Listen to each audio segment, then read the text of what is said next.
this afternoon. I'm Bob Lynchide, President and CEO of the Chamber, and it's great to have our friends from Spur here today. Notwithstanding President and CEO Gabriel Metcalf, and we'll introduce him shortly. What I'd like to do first, once the sirens let out, is we'll do self-introductions so that everybody knows who's in the room, so that Gabe knows who's in the room, and then I'll do a brief introduction for Gabe. It's great to see the attendance today, and I want to mention that today's sponsor, I'm assuming, is Safeway and Halo Fine Confections, which it's nice to see Jack here too. Thank you. So let's start here, and we'll work our way around the room with self-introductions, your name, and the organization you represent. I'm Robert Avila. I work. We're pleased to have you here. Hopefully you all received a copy of the Agenda for Change for Spur. And in addition, there's also a sheet, which is a matrix, that is the Chamber's public policy agenda that will show a lot of our collaborations and work that we do with Spur and other organizations as well. So it's my pleasure to introduce a friend who has worked in this community for a number of years. Gabriel Metcalf is the president and CEO of Spur, and Spur is a think tank organization that whose mission is good government and through good planning. And the Spur organization has grown dramatically under Gabe's leadership, not only forging a new relationship in the South Bay and San Jose, but also recently announced at the Silver Spur event this year their growth into Oakland. So please help me welcome our good friend Gabe Metcalf.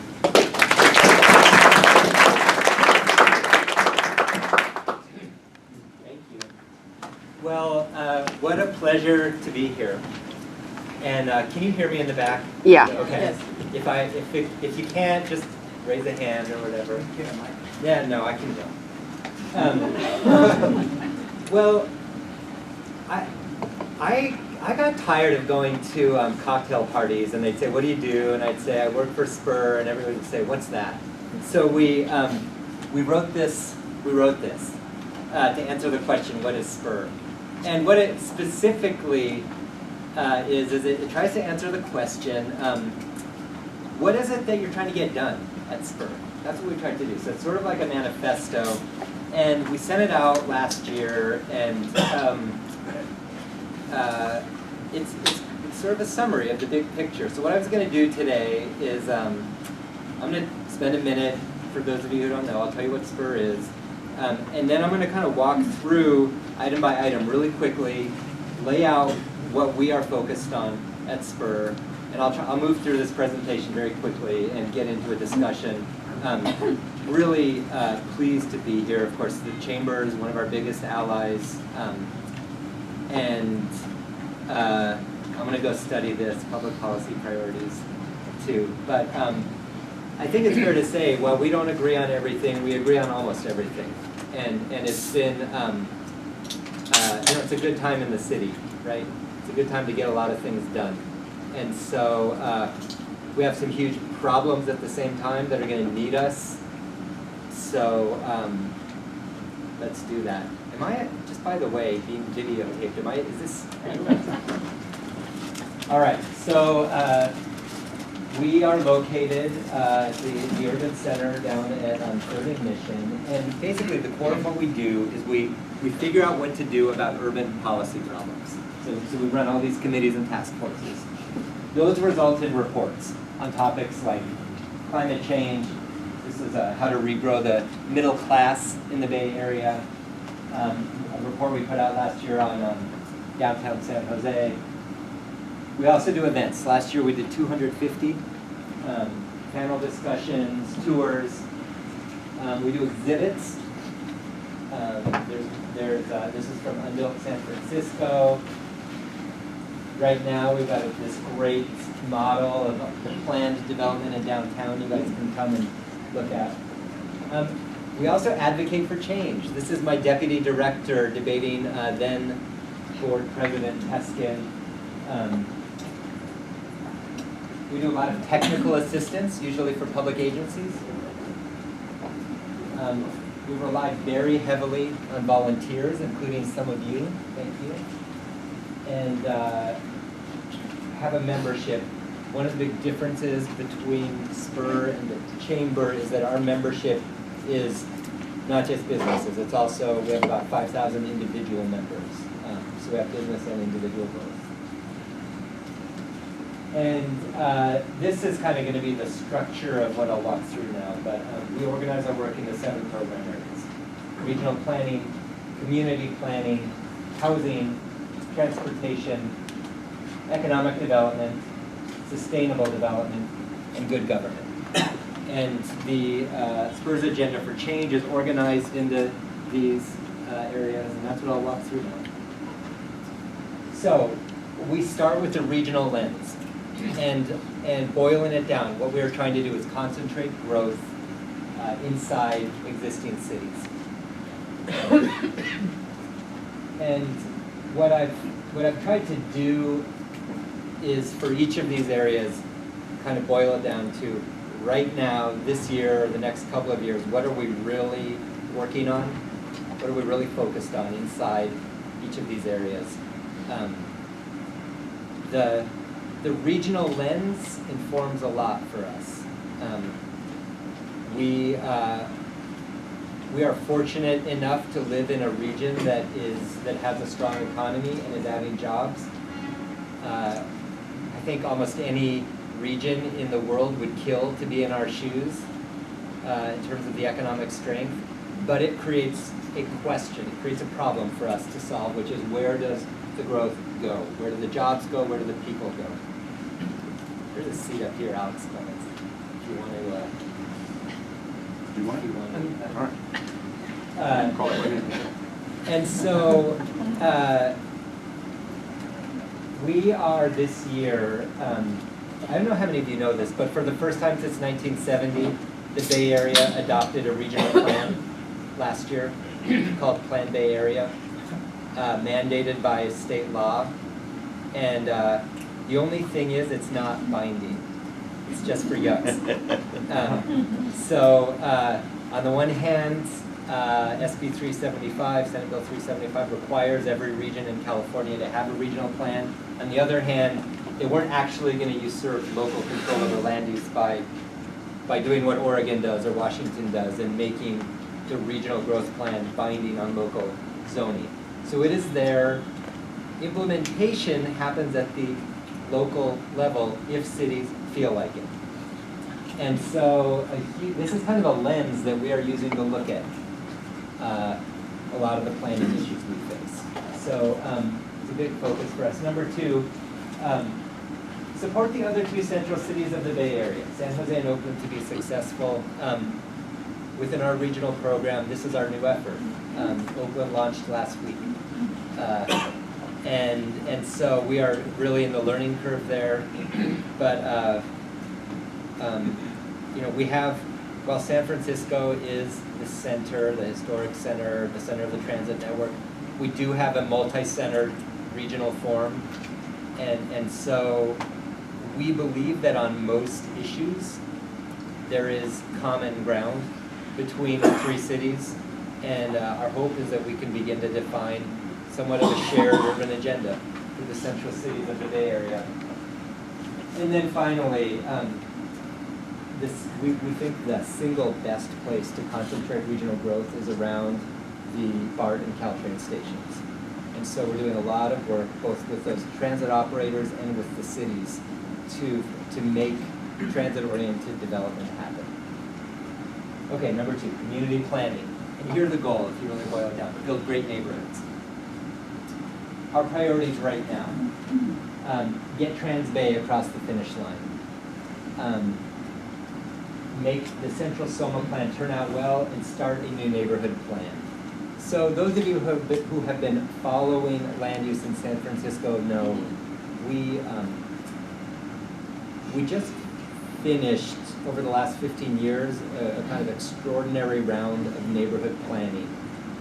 We rezoned Trans Bay, Rincon Hill, Market Octavia, the Mission, the Central Waterfront. At one point we had 12 neighborhood rezonings underway simultaneously. right now we have one, which is the Central Soma Plan. I don't know who would know this, maybe you, Alex. It will finish in a year-ish. First, second quarter next year. It'll finish first or second quarter of 2016.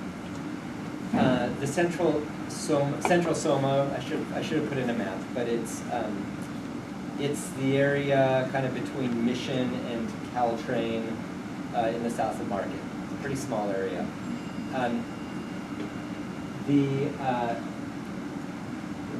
We're starting to think there's a problem that given that we can't do a neighborhood plan in San Francisco in less than 12 to 15 years, and in some cases much longer, honestly, we better get started, because the mayor after the next mayor is not going to have any ribbon cuttings to preside over.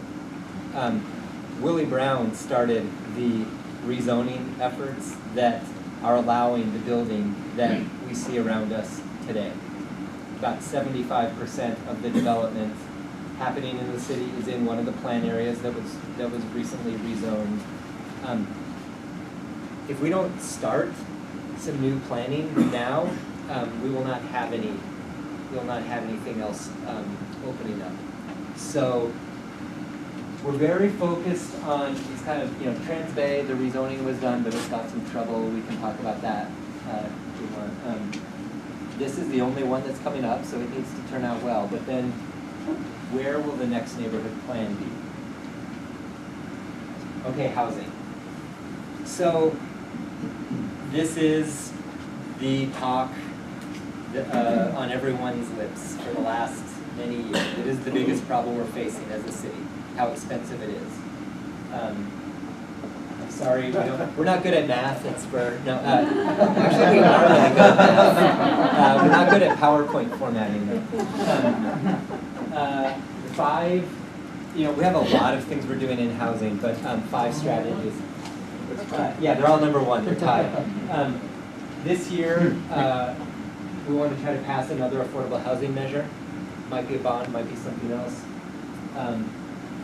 We want to reinvest in the public housing stock. That means Hope SF is the name of the program. We want that to move forward in some significant ways this year. Number 3, experiment with unsubsidized middle-income housing. This is what everyone wishes is going to happen. Can't we just have more middle-income housing? That's what everyone says. The thing is, it's kind of a unicorn. It does not exist. Middle-income housing that is not subsidized.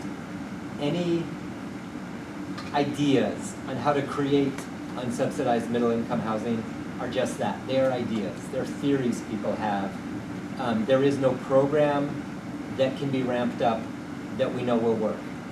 That does not mean we shouldn't try. What it means is we should be humble about this one and recognize that we are talking about experimenting. We're talking about launching a wave of approaches that are not proven. So it's all the more reason to get started, and there are dozens of ideas, but they are, this is not one of these things where you can just jump up and down and make it happen. Fix the process. So we spent a lot of time on this. Why does it take years and years and years to get approval to build new housing? In many ways, this is the root of the problem. We have made it impossible to add housing supply. It is obvious that if you have growing demand to live here, but you're not adding to the supply, the prices will go up. So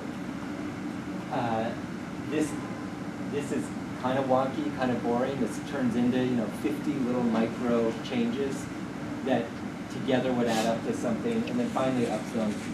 You have to create more capacity for more housing supply, 250,000. Do you want to help 1,000 families? Do you want to help 100,000 families? Do you want to?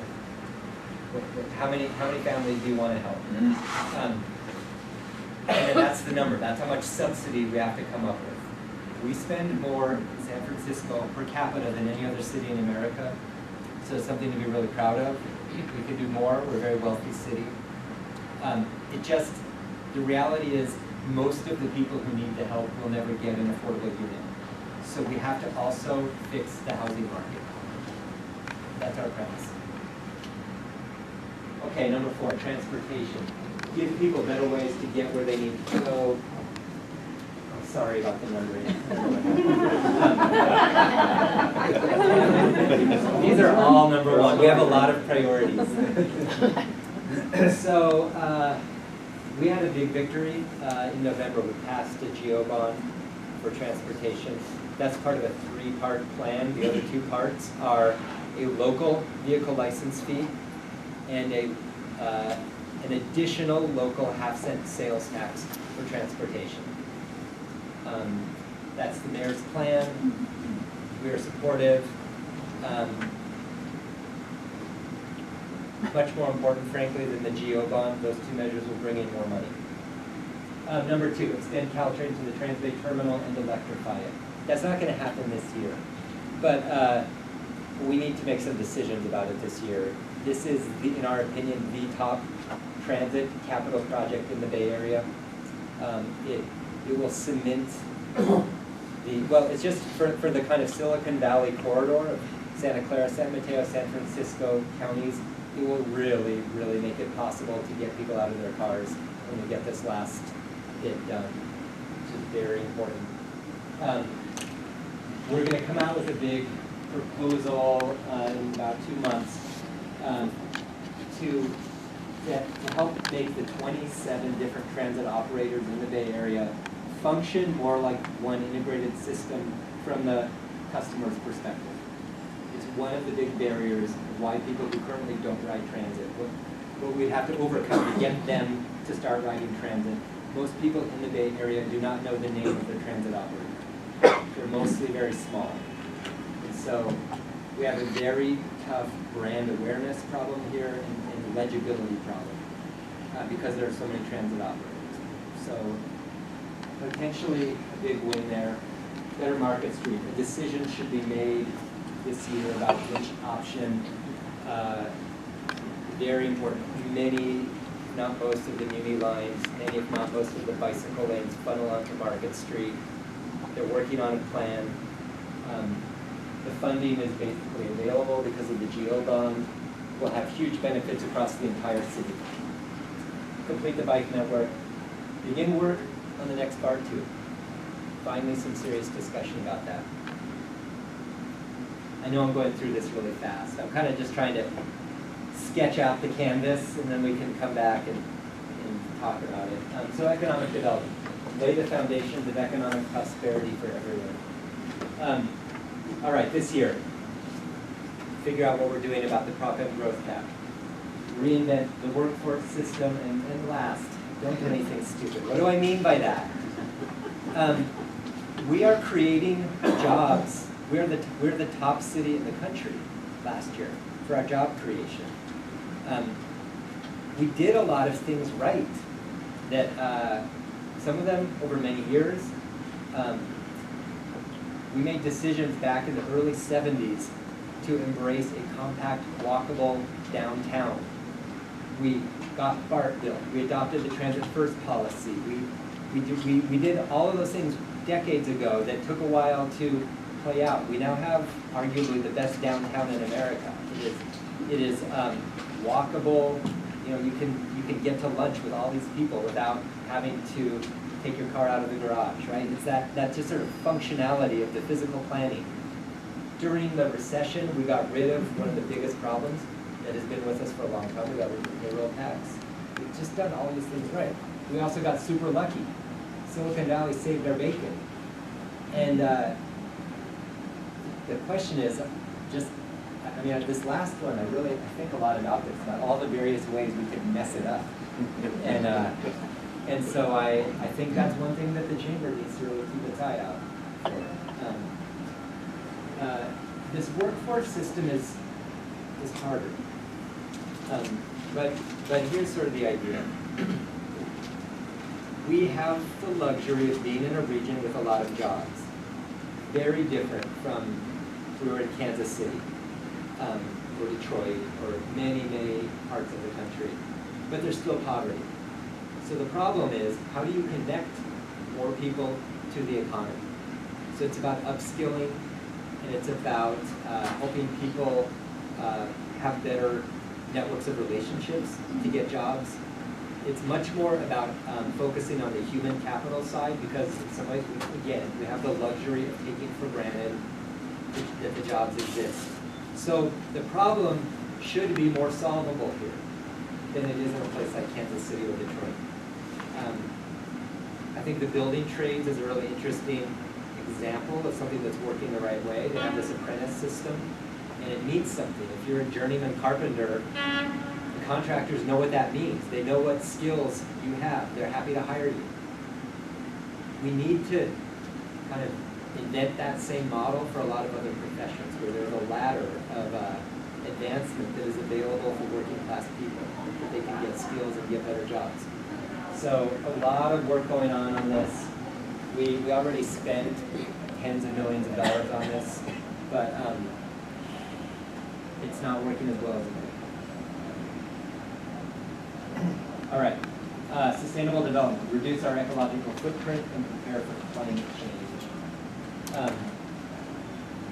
We're doing a big project right now called Fossil-Free Bay Area.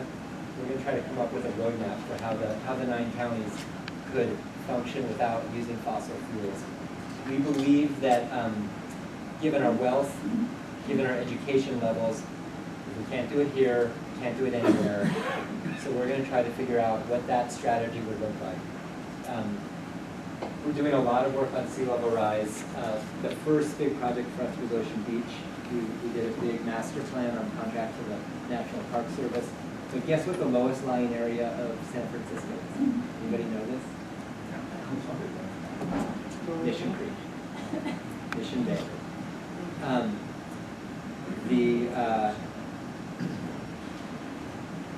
It's going to be a lot sooner than anyone thinks that some of the impacts of sea level rise begin to hit. So we are right now doing this really cool project with the Dutch government and the port to figure out a strategy for Mission Creek and Mission Bay. A lot of work with the SFPUC on how we handle rain that falls in San Francisco. And then we're doing a lot of work on the regional food system that is not so, that's more regional, not so centered in San Francisco, obviously. But, last, good government. So I would say our big focus is using the boom to upgrade our infrastructure. Kind of not getting too used to it, right? And I'm sure many of you have the same dilemma in your businesses or in your personal life.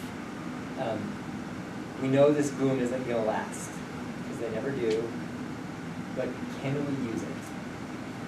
And at the level of kind of fiscal policy for city government, what that boils down to is not ramping up the staffing as if it were going to be going on forever.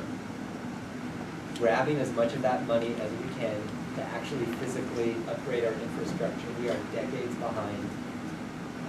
This is, in some ways, the approach you see Jerry Brown taking with the state budget. We were really, frankly, quite thrilled at a lot of the moves he's making. So I'm trying to apply that kind of fiscal discipline to the city of San Francisco. We're doing work on contracting, on the permitting process. This is cut off the sentence, I'm sorry, I can't remember what it was. With that, I'll close. Thank you for having me. We have time for discussion, right? Yeah. Yeah. Okay.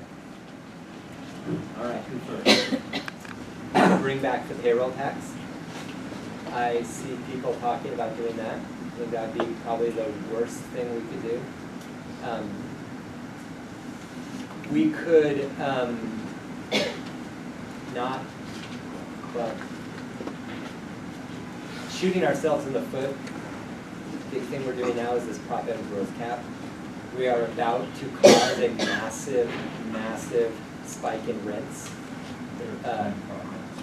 Prop M from the mid-'80s caps how much office space we can add each year in the city. So so we're not allowing people to build office space in the face of the growing economy, and that is going to result in huge increases in the cost of office space, which will cause huge displacement from the city. it is really shooting ourselves in the foot. Regarding property, has there been any conversation about the conversion of office space to housing and moving that in the population? Yeah, so the question was, there's an idea out there about about buildings that used to be office that have been converted to housing. There's one on Van Ness, just north of Market, the old AAA building that is now being converted to housing. There's a number downtown. So a bunch of buildings. There is an idea that City Hall is working on right now in a trade, where basically they bring a couple million square feet of office space that has been converted back into the allowable cap, how much new space could be built, in exchange for increasing the fees that new office development pays for affordable housing. So if, in theory, that sounds reasonable to both sides. And the devil is in the details. The details are not worked out. The mayor is personally trying to cut that deal. So I'm optimistic that would buy us some time. I think one of the questions, and I wonder what you guys know about this, is whether Prop M could ever be reformed at the ballot. Bigger fix.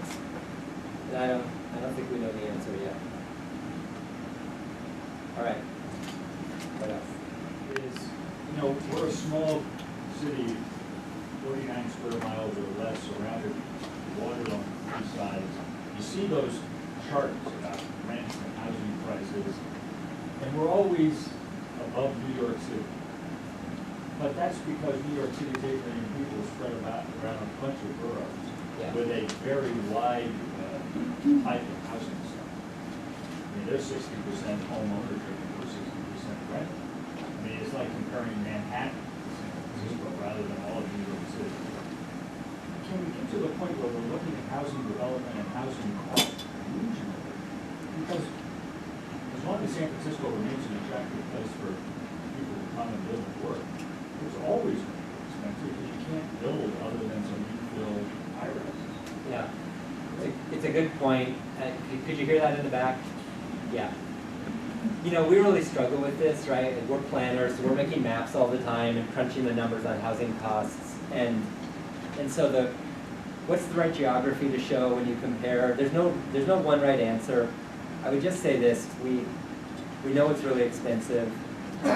We know a lot of middle-class people who made the decision to make their lives here are not able to now.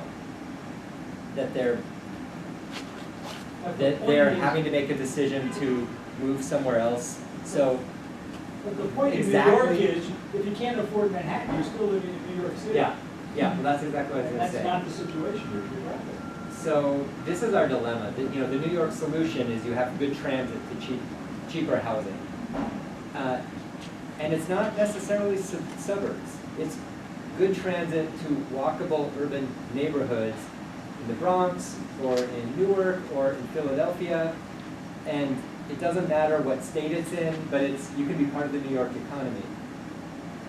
The Bay Area wasn't built that way, so this is a bigger problem than just how we crunch the numbers to present the problem. This is about needing to build more walkable urban neighborhoods in the region so there are more good options for people. So it's a very long-term play.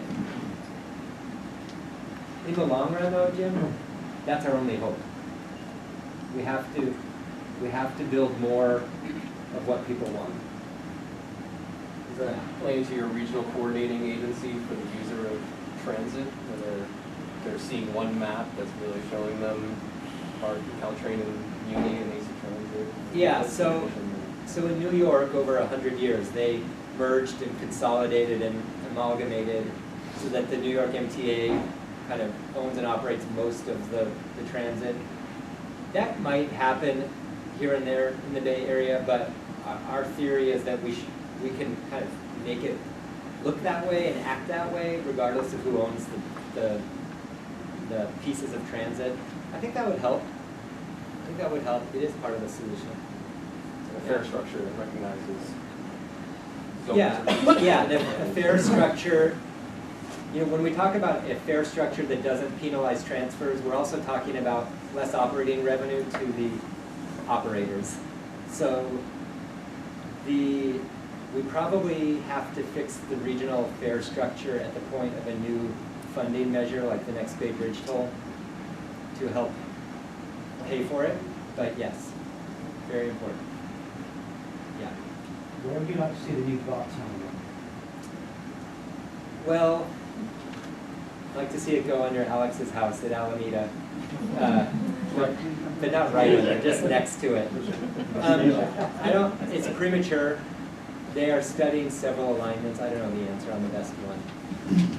They're doing what's called the core capacity study right now to try to pick that.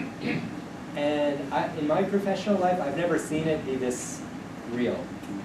There's this much traction. Yeah, I'm feeling quite optimistic. How far away? We're talking 5 years, 10? 20. Before you're riding it?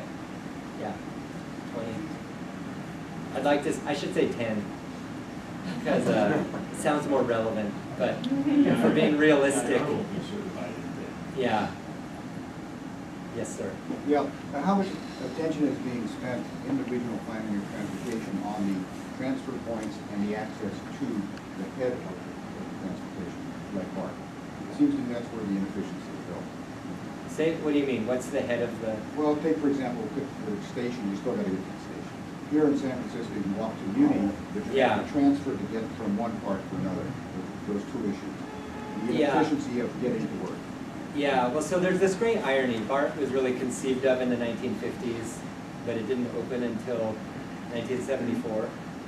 And during the kind of 20 years between when the people started working on it really seriously and when it opened, this kind of sea change in the Bay Area culture happened. And used to be that every mayor and every city council welcomed growth. This is the American way. But by the time BART opened, it opened to this wave of downzonings around every station outside of downtown San Francisco and downtown Oakland. Every station. That's where the problem is. And so we really built the Bay Area the wrong way. We didn't take advantage of BART. We didn't cluster the development around BART. So people now have a very tough time getting to the stations. That said, BART is full. Even so. And so you talk to BART about things to do to grow ridership, and they say, no, no, no, please.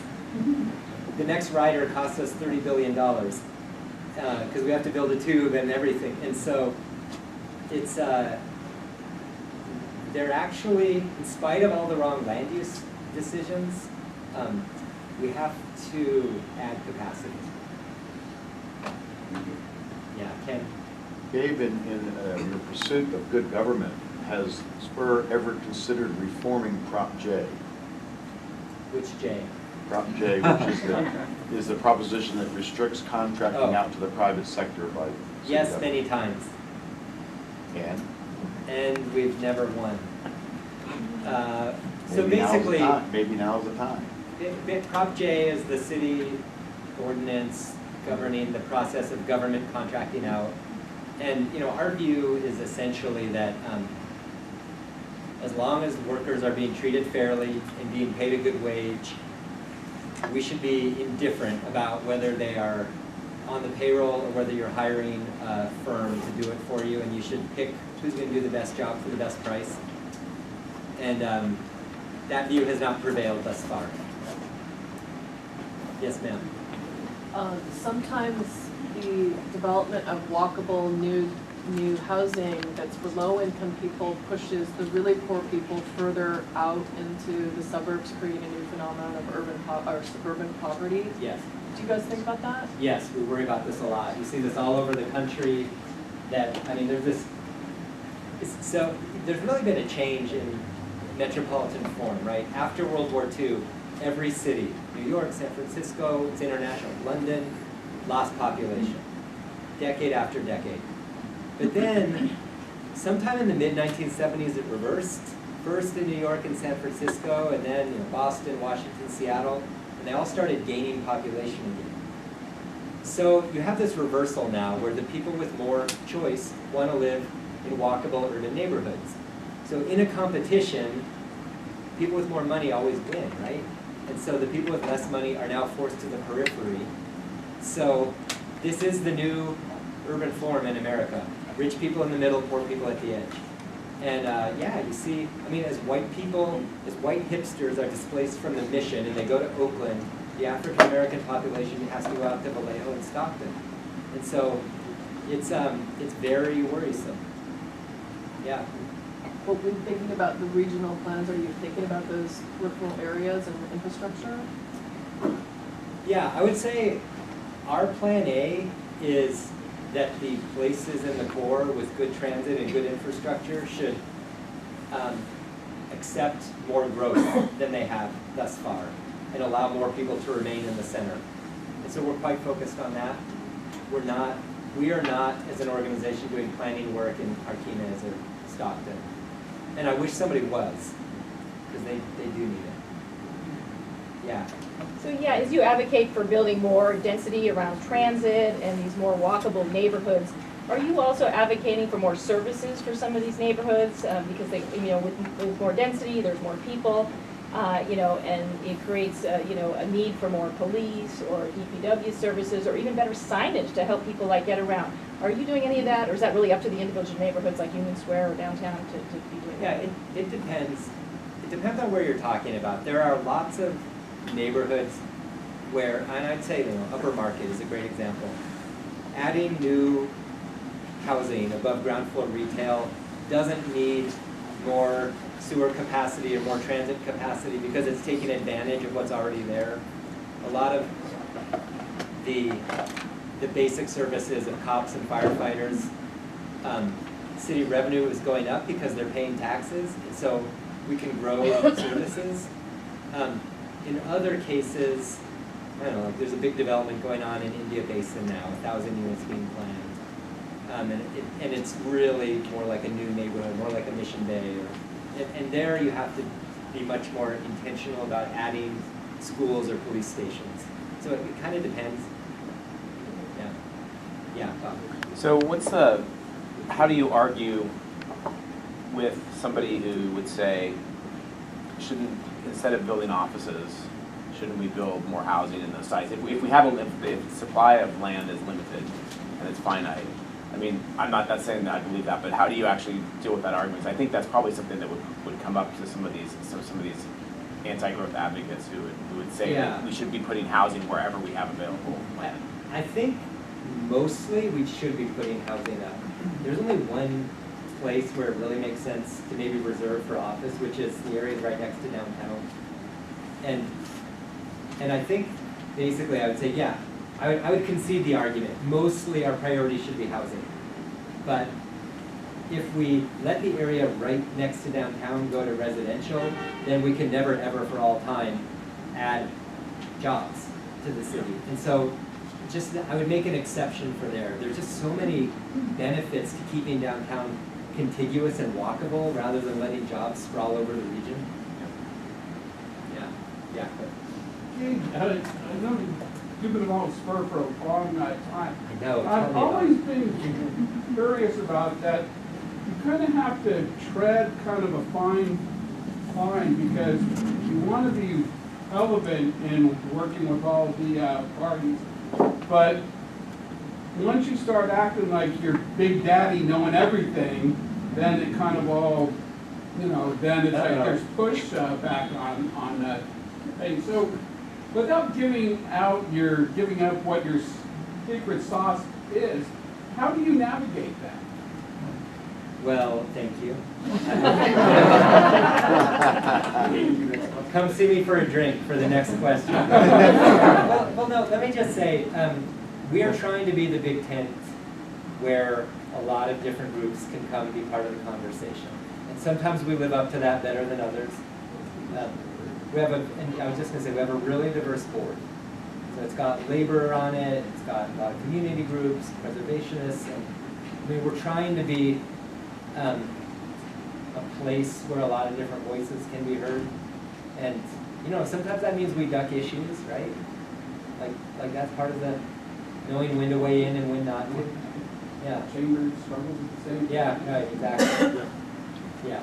Do you think the problem with permit processing can be really solved at the local level, or whether it should be, is really a state concern? If you've seen over the years, is a proliferation of the size of your EIRs that started out at 50 pages and are now 5,000 pages Yeah. for the same project. Yeah. And the question is, what can San Francisco do about that if there's not some kind of reform at the state level? Yeah, so in terms of permission to build new buildings, probably the dumbest thing we do is we spend years and years studying whether a new building inside a city has negative environmental impacts. And the places with really good planning, like Oregon, do not do that.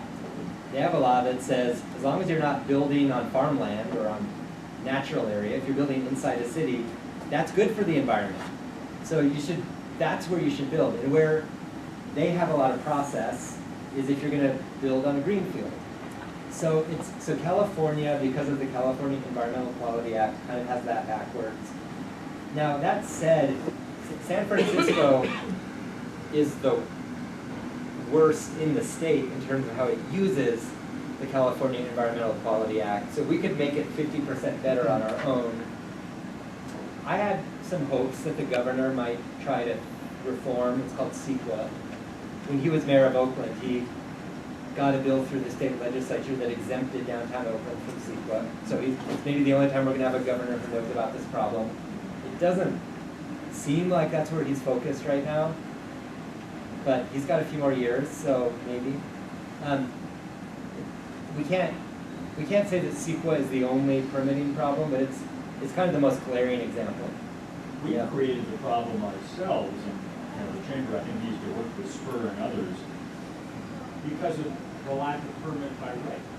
Every other community in California, if you build the zoning code, you get a permit over the counter. Yeah. In New York City, you can build a 75-story building with an over-the-counter permit because if that site is zoned for a 75-foot building, 75-story building. Yeah. San Francisco, everything is subject to appeal. Yeah. Therefore, every permit is CEQA reviewable. Yeah. That's kind of cheap. Right, so if you want to boil down, what's the housing reform agenda? It's what Jim just said. If you're proposing to build housing within the current zoning, you get to build it, period.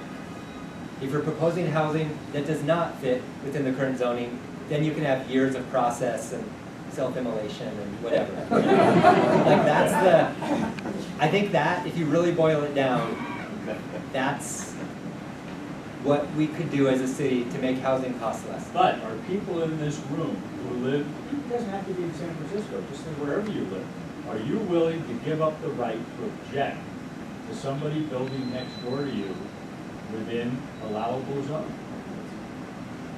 I mean, that's the real question. Everyone say yes. Oh, yes. All you have to do is see the filings at the Board of Appeals to know that a lot of San Franciscans don't believe that.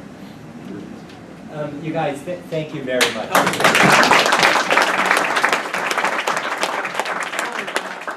will probably be here a few more minutes, so if you want to ask him the question you wanted to ask without embarrassing Gabe or yourself. A couple things regarding schedules. In the back, we have information about the upcoming City Beat Breakfast